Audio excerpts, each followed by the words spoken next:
Good to see you, brother. Good to see you. How you doing? I'm good, you know. Last year, what a year.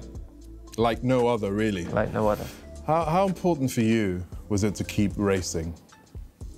I think it was incredibly important. If you look at how the year went, if you saw the kind of the noise we were able to make, grab the attention of people.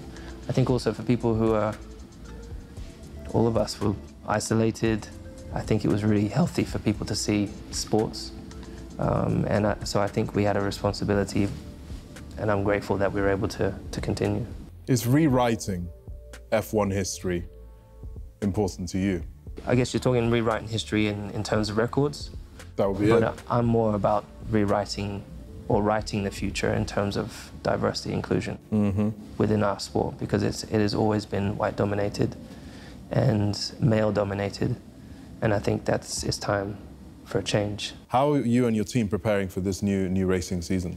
There's a huge amount going on. So the normal building of a new car, well, the transformation of a 2020 car into this year, it's the first year that we've not had a brand new car because of some rule changes. Last year, obviously, was really about holding people accountable, holding ourselves accountable, and this year's about action. So there's a foundation that we're putting together to really support diversity and inclusion. Everyone is watching, and you've reached what seems to be the pinnacle, right? So yeah. What's next? One thing that last year particularly, probably the most important year I think in my life, because it was like the climax of all these years of belief that my dad and myself and I had in what we were doing. And then on top of that, the whole thing with George, the whole movement that started, the finally having an opportunity to speak, really speak out on something, because I had been trying to speak out about the fact that my team and the sport was not diverse, but it was just glanced at, wasn't taken serious. And last year gave us a real microphone to speak about it. And I really felt that I've really found my part of my purpose. Yeah.